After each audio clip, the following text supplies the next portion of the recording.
அலைக்கும் 2024 5ஆம் தவணை FWC பேப்பரை வந்து பார்த்து கொண்டிரோம். 11வது கேள்வியை வந்து நாங்கள் இன்றைய பார்க்கணும்.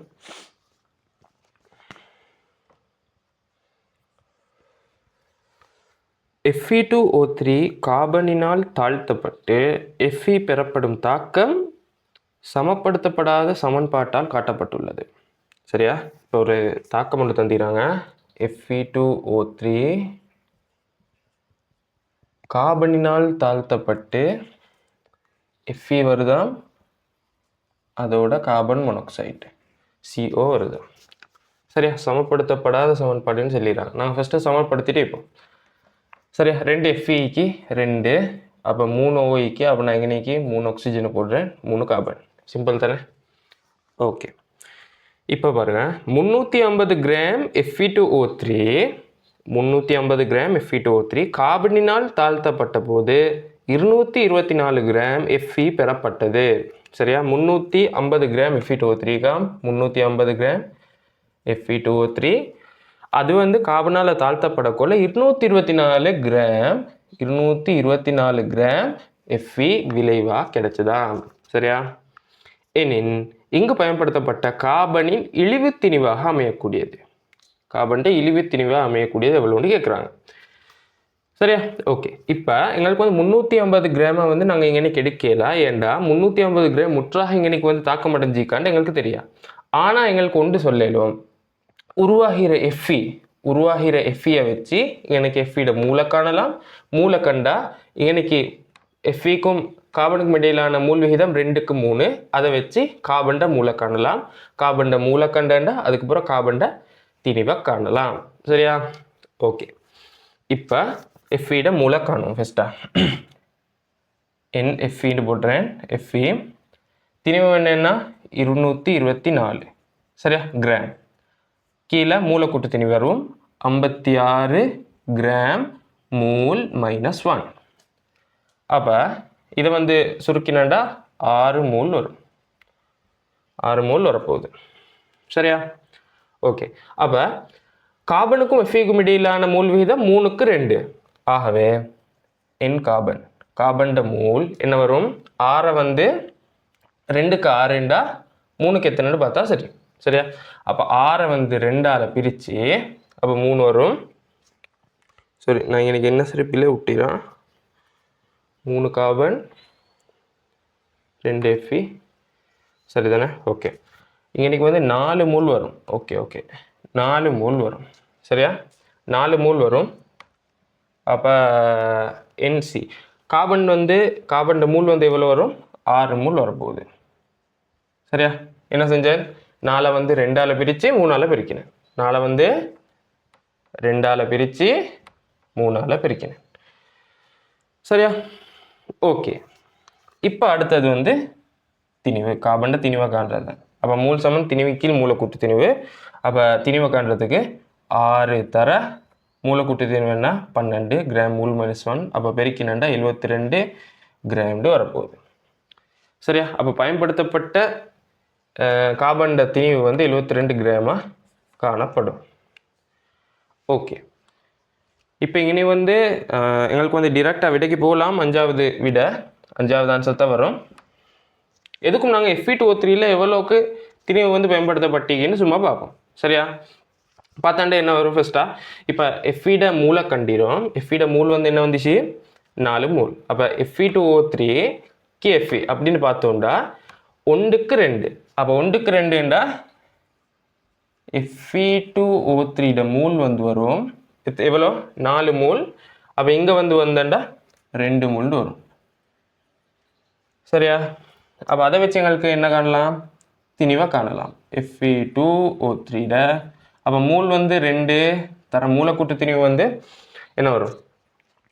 நான் இங்கே நீங்கள் பிரித்து போட்டேன்னு 56 2 மடங்கு வந்து என்ன 112 சக 16 தர 3 48. அப்போ 160ன்னு வரும். 56 தர 2 சக 16 தர 3. சரி, அப்போ 160ன்னு வரப்போகுது. அப்போ அது 2ஆல் பிரிக்கினா 320 கிராம்டு வரும். சரியா? அப்போ நான் ஏற்கனவே சொன்ன மாதிரி தான் 350 கிராம் முழுசாக பயன்படுத்தினாண்டு எங்களுக்கு செல்லலாம். இங்கே வந்து கார்பன் வந்து ஒரு எல்லைப்படுத்தும் தாக்கியாக தொழிற்பட்டிக்கு. சரியா, கார்பனால் இங்கே வந்து தாக்கம் வந்து எல்லைப்படுத்தப்பட்டிக்கு. அப்போ 320 கிராம் தான் 350 கிராமில் வந்து பயன்படுத்தப்பட்டிக்கு 30 கிராம் வந்து எஞ்சியதாக காணப்படும். இது நான் எக்ஸ்ட்ராவாக சொன்னேன். 5வது ஆன்சர். சரி, 12வது கேள்வி போவோம். நீலம், பச்சை, ஊதா ஆகிய நிறங்களை வெளிக்காண்பிக்கக்கூடிய சிக்கல் அயன்கள் முறையே. நீலம், பச்சை, ஊதா. சரியா, இப்போ நான் லேசிக்கு போடுறேன். நீலத்துக்கு வந்து பி, ஜி, ஊதாக்கு வயலட். சரியா, ஓகே. இப்போ 1வது பார்ப்பேன். Na2+ aqueous அதை தானே பிரித்து போட்டிடுறாங்க. NiH2O 6 times 2+. அது வந்து என்ன கலர் ஆகிக்கும்? நிக்கல் 2+ aqueous வந்து பச்சை நிறமாக காணப்படும். சரியா, அப்போ ஃபஸ்ட்டாகவே எங்களுக்கு அதை வச்சு வெட்டலாம். 1வது ஆன்சர் வராதுண்டு. சரி, எதுக்கும் அடுத்தது பார்ப்போம். CuNH3 4 times 2+. செப்பிட அமோனியம் சிக்கல் அது வந்து கருநீல நிறம். அப்போ செப்பிட அமோனியம் சிக்கல் வந்து கருநீல நிறம் வரும். அப்போ 2வதும் வராது, பச்சை. அப்போ அதுவும் வராது. அதிலே 3வது பார்ப்போம். குரோமியம் 3+ வந்து ஊதா நிறம். அதை வந்து எடுக்கலாம், எடுத்து வேலை இல்லை. ஃபஸ்ட் 2 பிள்ளை சுட்டி. சரி, இப்போ 2வது பார்ப்போம். ஓகே, 2வதுல Cu3+ aqueous தந்திரான். செப்பு 3+. அது வந்து ஷுவர நீல நிறம் இல்லை, அது ஒரு வித்தியாசமான கலர் ஒன்றை தரும். இதுக்கும் 2வது பார்ப்போம். முதல்ல குரோமியம் 3+ வந்து நாங்கள் ஃபஸ்ட்டு சொன்ன மாதிரி தான், அது ஊதா நிறமாக இருக்கும். அப்போ முறையேண்டி கேட்குறதால 2வது பச்சை வரணும். அப்போ அதை வச்சு எங்களுக்கு வந்து 2வது ஆன்சர் வராது. கோபால்ட் 2+ வந்து பிங்க் கலர். சரியா, கோபால்ட் 2+ வந்து பிங்க் கலராக காணப்படும். அப்போ அது ஊதாவில்லை. அப்போ 2வதும் வராது. அடுத்தது 3வது பார்ப்போம். Cu2+ aqueous வந்து நீல கலராக காணப்படும். Cu2+ வந்து நீல நிறமாக காணப்படும். அடுத்தது நிக்கல் 2+ வந்து பச்சை நிறம். குரோமியம் வந்து ஊதா. அப்போ வந்து 3வது ஆன்சர் தான் சரியான ஆன்சராக வரப்போகுது. அடுத்தது 4வது பார்ப்போம். செப்பு 2+ வந்து கருநீலம். அடுத்தது நிக்கல்ட ஹைட்ரோக்சைடும் நீரும் சேர்ந்து வந்த ஒரு கலவை தந்திக்கு. அது பிரச்சனை இல்லை, அது பச்சை நிறமாக தான் காணப்படும். கருநீலம், பச்சை. அடுத்தது வந்து குரோமியம் Cl2ஓட சேர்ந்து இல்லை, இது இணைகளாக குளோரினும் நீரும் வந்திக்கு. அது வந்து பச்சை நிறமாக காணப்பட போகுது. சரியா, அன்னைக்கு வந்து இப்படி தான். இப்போ குரோமியத்தோட CrH2O 6 times குரோமியம் வந்து 3+ தானே. இது வந்து ஊதா நிறமாக காணப்படும். ஊதா நிறமாக காணப்படும். அதே மாதிரி CrClH2O 5 times. சரியா, 3+ தானே. 1- இங்கே அப்போ விளைவாக 2+ வெளியே வரும். இது வந்து என்ன கலர்ண்டா மென்பச்சை கலராக காணப்படும். சரியா, அடுத்தது அப்போ குரோமியம் Cl2ஓட சேர்ந்து H2O 4 times இப்படி வர்றதுல வந்து விளைவாக எத்தனை வரும்? ப்ளஸ் வரப்போகுது. இது வந்து பச்சை நிறமாக காணப்படும். பச்சை நிறமாக காணப்பட போகுது.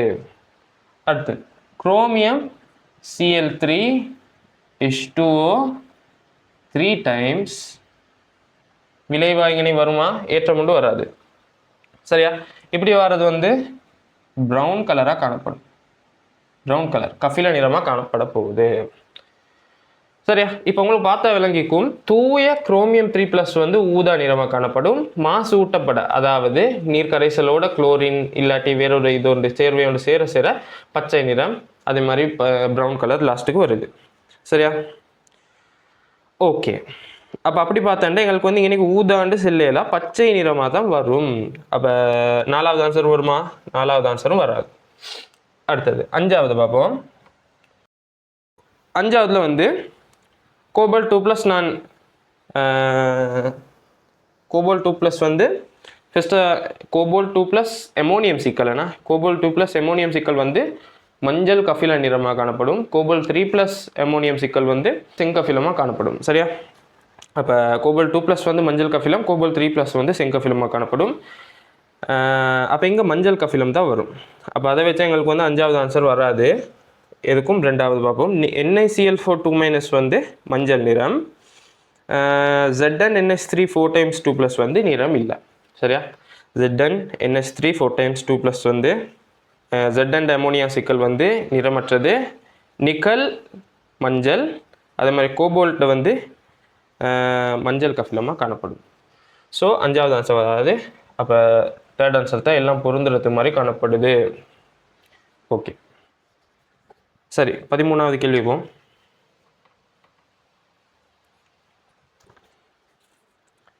A அம்புக்குறி B எனும் முதன்மை தாக்கத்தில் Aயின் செறிவு 1.6 மூல் டெசிமீட்டர் -3 0.05 மூல் டெசிமீட்டர் -3 மாறுவதற்கு 5600 செகண்ட் தேவைப்பட்டது. சரி, இதில் வந்து தாக்க வீத மாறிலியா அமைய பொருத்தமானது என்ன கேட்குறேன். சரி, இப்போ பாருங்கள், A B இது ஒரு முதன்மை தாக்கம்னு சொல்லிடுறாங்க. முதன்மை தாக்கம்னு சொல்லிடுறாங்க. அப்போ எங்களுக்கு வந்து எடுக்கலாம் என்ன, R K A ஏட முதலாம் அடுக்குன்னு எடுக்கலாம். முதலாம் வரிசை தானே. இப்போ வந்து நான் வந்து இதை கேள்வியை செய்கிறதுக்கு போதே நான் சொல்கிறேன், இதற்கு வந்து என் சரியான ஆன்சருன்னு வரல எனக்கு. பார்ப்போம். நான் இந்த மெத்தடில் தான் செஞ்சேன், பாருங்கள். 1.6 ஃபஸ்ட்டாக வந்து என்ன, 1.6 மூல் டெசிமீட்டர் -3 காணப்படுது. சரியா? இப்போ அடுத்தது, இப்போ 0.05 வரைக்கும் மாறுறதுக்கு தானே 5600 செகண்ட் தேவைப்பட்டுன்னு சொல்கிறேன். அப்போ வந்து பார்ப்போம். இப்போ முதலாம் வரிசையை சுற்றியும் அரைவாசியாக எடுக்கிற நேரம் அப்படியே எப்படிக்கும் சமனாக தான் காணப்பட போகுது.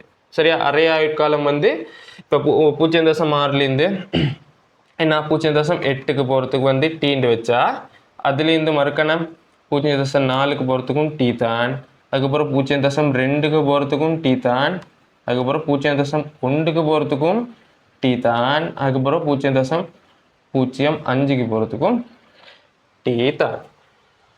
சரியா? அப்போ மொத்தம் எத்தனை டீ? 5 டீ. அப்போ 5 டீ சமன் 5600 செகண்ட். சரியா? டீன்றது வந்து நான் டீ ஹாஃப்னு போட்டியும் சரி, பரவாயில்ல. இப்போ டீ வந்து 5600, 5 டீ வந்து 5600 செகண்ட் மொத்தமாக எடுத்துறது. 1.6லேருந்து 0.05 மூல் டெசிமீட்டர் -3க்கு போகிறதுக்கு வந்து 5600 செகண்ட் எடுத்தீங்க. அப்போ நான் ஒரு அரையாயுட்காலத்தை கண்டேன்டா என்ன வரும்? 1120 செகண்டு வரப்போகுது. 1120 செகண்டு வரப்போகுது. சரியா? ஓகே. இப்போ இங்கே தாக்க வீதம் மாறிலி தானே கேட்குறேன். இப்போ எங்களுக்கு தெரியும் முதலாம் வரிசை தாக்கத்தில் அரையாயுட்காலம் வந்து 0.693/k என்ற சமன்பாட்டில் தரப்படும். 0.693/k என்ற சமன்பாட்டில் தரப்படும். ஆகவே k வந்து 0.693 கீழ் அரையாயுட்காலண்டு வரும். சரியா? அப்போ 0.693 கீழ் அரையாயுட்காலம், நான் டீன் எடுத்தேன் அரையாயுட்காலம். அப்போ அரையாயுட்காலம் 1120 அப்படின்ட்டு போட்டுரு. சரியா? ஓகே. இப்போ இதை சுருக்கினா எனக்கு ஒரு ஆன்சர் வந்துச்சு. ஆன்சர் வந்து 6.18 தர 10⁴ செகண்ட் -1. சரியா? 6.18 தர 10⁴ செகண்ட் -1 வந்துச்சு. அப்போ இதில் வந்து அப்படியே ஒரு வீடியோ ஒன்று இல்லை. யார் சரி வேறு மெத்தட் ஒன்றில் செஞ்சுருந்தேன்டா கட்டாயம் கொமெண்ட்டில் போடுங்க. நான் வந்து அதை சரி இருந்தேன்டா நான் அதை பின் பண்ணி விட்டேன். எனக்கு வந்து சரியான ஆன்சர் வரல, நான் இந்த மெத்தடில் தான் செஞ்சேன். ஓகே ஓகே 14வது கேள்வியாக வந்து நான் லேட்டாகி பார்ப்போம் இன்ஷா அல்லாஹ். 15வது கேள்விக்கு இப்போ போகிறேன்.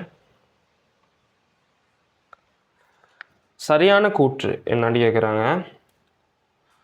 அதில் ஒன்றாவது, AlCl3 எக்கோசினுள் Na2CO3 சேர்க்கும் போது Al2CO3 வீழ்படிவு தோன்றும்.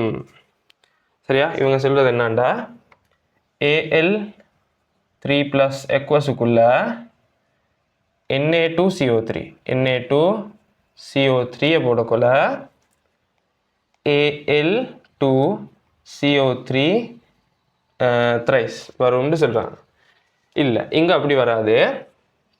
அப்போ இப்படி வரும்டா. இதில் ஹைட்ரோக்சைட் தான் உருவாகும். AlOH thrice வரப்போகுது. இது ஒரு வீழ்படிவு, ஜெலட்டினஸ் வீழ்படிவு உண்டு. அப்படின்னா ஜெலட்டின் போன்ற வெள்ளை நிற வீழ்படிவாக காணப்படும். அதோட CO2 கேஸும் வரும். சரியா? CO2 கேஸும் வரப்போகுது. இப்போ Al3 plus aqueous மட்டும் இப்படி இல்லை, அதோட சேர்த்து Fe3 plus aqueousம் அப்படி தான் வரும். அடுத்தது Cr3 plus aqueousம் இதே மாதிரி தான். சரியா? Fe3 plus aqueous வந்து FeOH thrice மாறும். அது வந்து என்ன கலர்? மஞ்சள் கஃபில நிற வீழ்படிவாக காணப்படும். அதே மாதிரி Cr3 plus aqueous வந்து CrOH thrice, அது பச்சை நிற வீழ்படிவாக காணப்பட போகுது. அப்போ அங்கே வந்து இங்கே கார்பனேட் சேர்வை உருவாகாது. ஸோ இங்கே வந்து கார்பனேட் சேர்வை உருவாகும்னு சொல்லிடுறேன். அப்போ வந்து பில்லா, அந்த கூற்று வந்து பில்லாண்டு எடுப்போம். அடுத்தது செகண்ட், KMnO4வை H2SO4 NaCl கரைசலுக்கு சேர்த்து சூடாக்க. H2SO4 NaCl அப்படின்னா அமில ஊடகத்தில் NaCl போடுறாங்க, சேர்த்து சூடாக்க HCl வாயு வெளியேறும் அப்படின்னு சொல்லிடுறேன். இல்லை இங்கே வந்து இப்போ பார்ப்போமே, தாக்கத்தை பார்ப்போம். MnO4 மைனஸ் சக அயன் சேர்வை தானே, Cl மைனஸ்னு போடுறேன். அப்போ இது தாழ்த்தப்படும், எப்படியுமே தாழ்த்தப்படும் தானே. MnO4 மைனஸ் +7 அப்போ Mn2 ப்ளஸுக்கு தாழ்த்தப்படும். அதோட Cl2 கேஸ் உருவாகும். Cl2 கேஸ் உருவாக போகுது. சரியா? அப்போ Cl2 கேஸ் தான் உருவாகும். இது வந்து சமப்படுத்துவோம். சமப்படுத்தினா எப்படி வரும்? இப்போ +7 +2க்கு போகுது 5 -1 0க்கு போகுது. அப்போ உண்டு. அப்போ உண்டை நான் போடலை. இப்போ 5 Cl இங்கே Cl2 அப்போ எனக்கு 5 கீழ் 2 தான் போடணும். ஃபர்ஸ்ட்டாக பரவாயில்ல போடுவோமே, 5 கீழ் 2. சரியா? இப்போ 4 ஆக்சிஜனுக்கு அதை சமப்படுத்த நான் இங்கே 4 H2O போடுறேன். அப்போ இங்கே 8 H+ வரும். சரியா? அப்போ ஏற்றம் சமனான்னு பார்த்தாண்டா 6 - 8+, அப்போ 2+, இங்கே 2+, இது சமன். அப்போ நான் வந்து இதை வந்து இது என்ன முழு எண்ணா மாற்றுறதுக்கு வந்து 2ஆல் பெருக்கியிருந்தா சரி. 16H+, 10 Cl - 5 Cl2 அப்படின்ட்டு வரும். சரியா? ஓகே. அப்போ மெயின் பாயிண்ட்டை விளங்கிக்கோங்க. HCl வாயு வராது, Cl2 கேஸ் தான் வரப்போகுது. ஸோ அந்த கூற்றை வந்து நாங்கள் என்ன பில்லாண்டு எடுப்போம். அடுத்து மூணாவது, K2Cr2O7 உடன் NaOH சேர்க்கும் போது K2CrO4வும் Cr2O4வும் CrOH thrice உருவாகும். CrO4 தான் வந்திக்கணும்னு நினைக்கிறேன். K2CrO4வும் CrOH thrice உருவாகும் அப்படின்னு சொல்லிடுறேன். சரி, இதை பார்ப்போம். Cr2O7 2- நாங்கள் OH- கார ஊடகத்தை போட்டோம்டா இது ஒரு மீளும் தாக்கமாக காணப்படும். இங்கே வந்து Cr2O7 சரி. இப்போ வந்து ஒரு மெயின் விஷயத்தை விளங்கிக்கோங்க. Cr2O7 2- குரோமேட் வந்து டைக்ரோமேட் வந்து அமில ஊடகத்தில் உறுதியானது. அமில ஊடகத்தில் உறுதியானது கார ஊடகம் ஒன்று நாங்கள் போட்டோன்னே CrO4 2- மாறும். CrO4 2- மாறப்போகுது. சரியா? இப்போ CrO4 2- வந்து கார ஊடகத்தில் உறுதியாகும். அதுக்கே நாங்கள் வந்து அமில ஊடகத்தை போட்டோம்டா மறுக்கணும் அமில ஊடகத்தில் வந்து CrO4 2- உறுதி இல்லை, மறுக்கணும் இங்கே Cr2O7 2- மாறப்போகுது. சரியா? அப்போ இது வந்து ஒரு மீளும் தாக்கமாக காணப்படும். எக்ஸ்ட்ராவாக சொல்கிறேன், இது வந்து டைக்ரோமேட் வந்து என்ன கலர்? ஆரஞ்சு கலராக காணப்படும். இது வந்து yellow கலர், மஞ்சள் நிறமாக காணப்பட போகுது. ஓகே, சரி. இப்போ இதை வந்து நான் 8 2 அப்போ நான் இங்கே வந்து சமப்படுத்தினா சரின்னு நினச்சிடுறேன். 2 Cr அப்போ 8. ஓகே, சரிதானே? சரி, இப்போ இதை வந்து இன்னும் வேறொரு மாதிரியும் எழுதலும். இப்படி 2 OH, நான் ஃபுல்லாக எழுதல, இங்கே போட்டுறேன். 2 OH மைனஸ் இதை இங்கே போட்டுட்டு இனி வந்து H2 கொண்டு போட்டு எழுதிடும். சரியா? பொதுவாக நாங்கள் இப்படி தான் எழுதுவோம். சரியா? கீழே உள்ள மெத்தட் தான் ப்ரிஃபரபிள். மேலே உள்ளது வந்து எழுதுறதில்ல. சரியா? ஓகே, அப்போ CrOH த்ரைஸ்ன்றது இங்கே உருவாகாது. இவ்வளோ தான் தாக்கம். ஆகவே 3ஆவதும் வராது. சரி, இப்போ 4ஆவதுக்கு வரும்.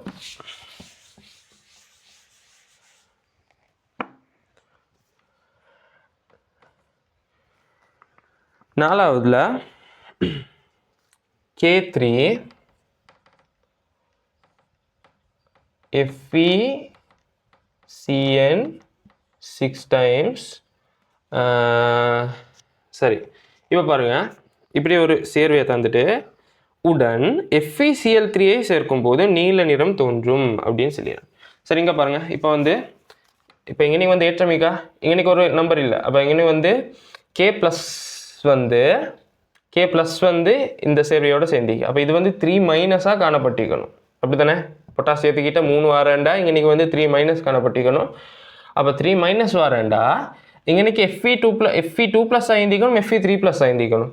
Fe2 ப்ளஸ் இந்த பார்ப்போமே, Fe2 ப்ளஸ் இந்த Cn மைனஸ். அப்போ மைனஸில் 6க்கு, அப்போ -6லேருந்து +2 போனேன்டா 4 மைனஸ் மிஞ்சிக்கும். அப்போ இங்கே 4 மைனஸ் தான் வந்திக்கும். சரியா? Fe3 ப்ளஸ்ன்னு காணப்படுறதால தான் இங்கே வந்து +3 வாரத்தால தான் 6 மைனஸ்லேருந்து +3 கழிப்பட்டு இங்கே 3 மைனஸ் வந்திக்கு விளைவுலா. அந்த 3 மைனஸ் தான் இங்கே பொட்டாசியத்துக்கு முன்னுக்கு வந்திக்கு. சரியா? ஓகே, அப்போ இங்கே வந்து Fe+3 தான் காணப்பட்டிக்கு. சரி, இப்போ அடுத்தது வரேன். FeCl3, அதாவது Fe3 ப்ளஸ்ஸாக போடுறாங்க. FeCl3 போட்டாண்டா, Fe3 ப்ளஸ் போட்டாண்டா இதை தாக்கம் நடக்காது. சரியா?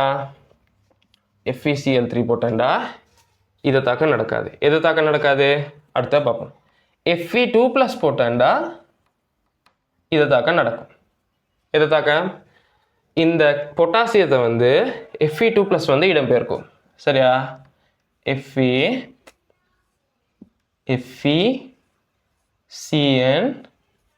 6 times, இங்கே த்ரைஸ் வரும், இங்கே ட்வைஸ் வரும். சரியா? இது வந்து என்ன கலராக காணப்படும்? இது வந்து ப்ளூ கலராக காணப்பட போகுது. சரியா? ஓகே, அப்போ இங்கே Fe3 ப்ளஸ் போட்டா FeCl3 போட்டிக்கு, அப்போ அந்த தாக்கம் வந்து நடக்காது. அங்கே Fe2 ப்ளஸ் வந்து இருந்தா அந்த தாக்கம் நடந்து நீல நிறம் உருவாகி இருக்கும். சரியா? அப்போ 4ஆவது ஆன்சரும் வராது. சரி, இப்போ 5ஆவது ஆன்சருக்கு வரும். இப்போ சரியான கூற்று கேட்குற சுட்டியும் எல்லாம் பிழையாவது. 5ஆவது ஆன்சர் தான் வரும். சரி, இப்போ 5ஆவது ஆன்சரு போகும்.